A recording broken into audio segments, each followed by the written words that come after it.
Deep Dive. I'm Amy Wilson, and we're actually here at the Thomas and Mack today. We just finished round 6, and of course the rodeo moms were here supporting their kids, and so this is a great opportunity to thank rodeo moms everywhere, but especially Jennifer Kimsey Spencer and Sherry Cooper. Thank you both for being here. And for anyone who's just joining in on the show, Jennifer's kids are Sage and Trey and Dusta, and then Sherry has Shada, Cliff, and Tuff, and the family goes so extensive as far as Strand and Trevor and everyone else that we have all come to love in rodeos. So let's go back to when your kids were little. Did you recognize that they were going to be big stars back then? No, not at all. Sage was always really small, and so was Trey. Little kids in class, loved basketball, great, but they were all super competitive, and I can't explain why. And people would say, how are your kids so competitive? I have no idea. So everything that we did 100%. I mean, dive in 100%. And Sage stayed hurt a lot of the time because he was the youngest in the age group, trying to move up to the next level. And I can tell you, almost critique every hospital in Oklahoma, been to them all, seen them all. But it was just a real learning curve for him. And so finally, you know, obviously his passion came through because this was not going to last. First time we put him on calves, we literally gathered calves out of the pasture, took him to the local rodeo arena, threw him on about 4 and just thumped him. We wanted him to be a roper. There you go. There you go. And it didn't matter. He got up and wanted more.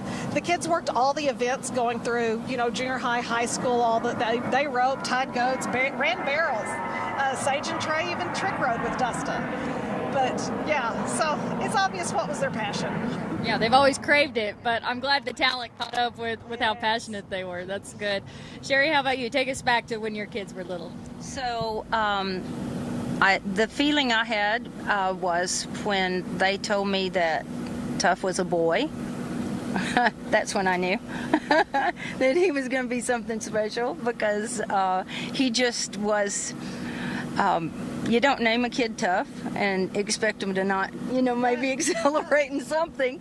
But when he was a kid, he was a skateboarder and the extreme sports. So I always knew he was going to, you know, do something. And rodeo was just going to be a part of their life no matter what. I mean, Roy was still rodeoing hard when they were little bitty. And so they were born to it, and they didn't have much choice to do. And then Shada, when she and Trevor got together when they were Shada was in high school, so you know it was just big part of our life always going to be. Yeah, for sure. So obviously moms are so important, not just for advice, because moms usually know what's right, but just to be there and to care and to love unconditionally. So take us back to some of the really tough times that your kids have had over the years and how you helped them through that.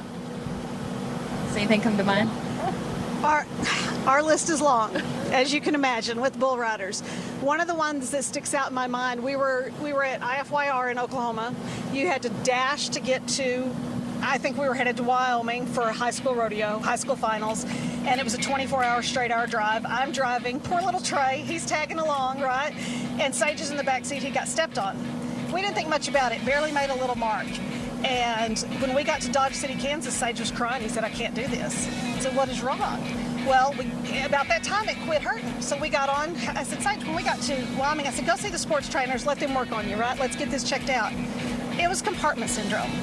And it is an injury where the muscle swells inside the cavity, and they had to go in and open him up. And we are at high school nationals, the biggest rodeo he's ever been to, and he spent 5 days in the hospital.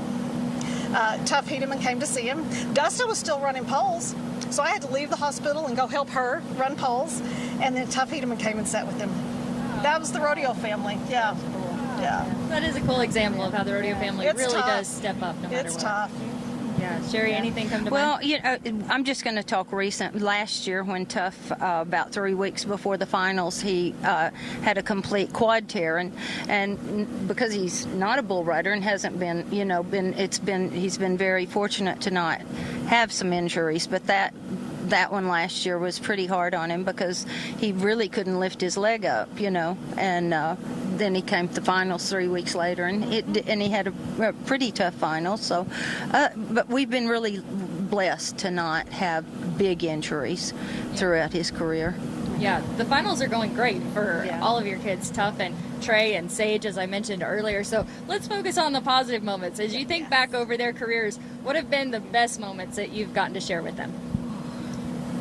Okay, so one year, I believe it was 2011, Trevor won the all-around, Tough won the calf roping, and Cliff won the last round at the NFR.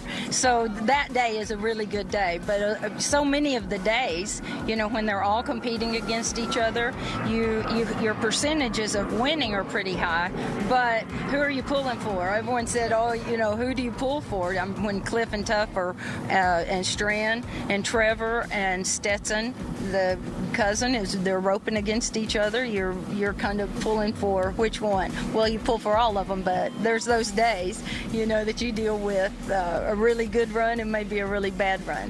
But 2013 was a really special year for us because that's when Shada and Cliff and Tough all made the finals, and that year, getting Shada to the finals was quite an experience. It's a little different when it's a girl getting there as opposed to boys. So, but I was in the rig with them, and we had so much fun. We just have always had such a fun time out on the road because so many people in the family were out there. We were just sort of a big group to pull our strengths from each other, and to be there. That big support system was there. So 2013 was special. It's a good reminder to cherish all of those moments because you just never know what's going to happen in life, and when you look back, it's just like, wow, we were living the dream. What do you think, Jennifer? And lots of those moments just all blend together for me. And so you try to come up with one that's special, and it's really hard. But like last night, Trey was the only one that had ridden. It was fantastic. Sage comes up, rides, beats him. But do you know what I saw? This is going to get me too. I saw Trey on the back of the chutes, jumping up and down and cheering for his brother, and he means it. Yeah. Like, he means it. And Dusta pulls for them, and if they're off somewhere at a rodeo, I know if they're passing through with each other, I know that they've got some love on the road, and that's really special to me. That is so special. I love that story. Any funny moments, like maybe to elaborate on their personalities or anything pretty interesting that's happened over the years? Sage, all three of the kids are very, very different. Very different. Sage is super intense. He's driven. Trey, he's just happy to be there. Everybody's best friend. Everybody's best friend. And Dusta's geared more to the intense side, but yet she's kind of the poker face. Like, she can rein it in.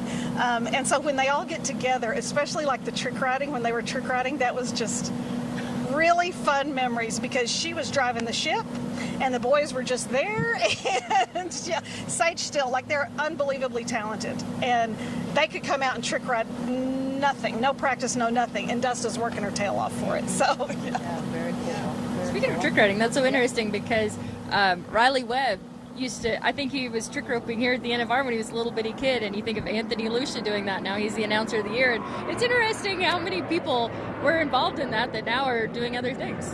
we have pictures of Trey out here with his little trick rope, and he'd walk through the casinos, and a man paid him $5 to rope his wife. He was so happy. He was so happy. He had won the lottery that day. That's awesome. Any funny stories, Sherry, that you think of? So, they always are playing tricks on each other, or Trevor especially, right? Trevor's so, and he's so calm about it. You don't know, what he's fixing to do, but it was just always playing tricks on each other, or doing some kind of competition. They're just always doing a competition. So it was funny. I caught a ride with him the other day, and he was telling me about one of his first times in Vegas and how much money he lost. And I mean, he made it sound like he lost hundreds of thousands or something. And I asked him how much. He said $3,000. And he said, but back then to a 19-year-old kid, that was a lot of money that he had just lost. So anyway, it was funny. I didn't realize he was quite so tight like he is. But it's always fun to get to know their personalities a little bit better. Another mom, Joe Beaver, talks a lot about his mom and how intense she was and no excuses. He was expected to win no matter what. What do you expect of your kids, or what advice do you give them, especially here at the NFR? Out here, I don't say anything. I just enjoy the ride. But growing up, it was tough. There was no crying, there was no throwing fits, none of that. It was pretty strict and tough, and Like, I mean, I'm sure they look back on their childhood and think, wow, they were hard, but I'm okay with that. So with my boys, it was always, we're going to have fun with this or we're not going. Good for you. Yeah, always going to have fun. This past summer, when Tuff was trying to make the finals and he was sitting like 21st and he and I are on the road, and I would say to him, okay, now let's just go have some fun. One day he turned to me and he went, Mom, this isn't fun. Well, quit saying this, have some fun. This is work. And I thought, that's true, but it's been always so important for us to enjoy it. And we do. We love it so much that when it's stressful, you still find the fun moments. And then once things turn around and you're winning, then it is a lot of fun. We're down to just 1 minute left. This has been so much fun. One piece of advice you have for a rodeo mom? Well, so this is the thing that I try to tell Tuff, because especially in the good times, everyone is just, everything's going perfect. Life's great. In the bad times, people start really coming to you and telling you what you should be doing. And my advice to him and to anyone else is do what you do. Do your thing, because trust yourself. I like that. Anything real quick? As a mom, I think you have to let your kids follow their heart. It's their passion. You have to let that go. Oh, I love it. Such great advice. And this has been so much fun. Rodeo moms are amazing. These two, some of the very best that there are. Jennifer Kimsey Spencer and Sherry Cooper. I'm Amy Wilson. Thank you so much for watching Rodeo Deep Dive, and a special thank you to all the rodeo moms and Kendra Santos.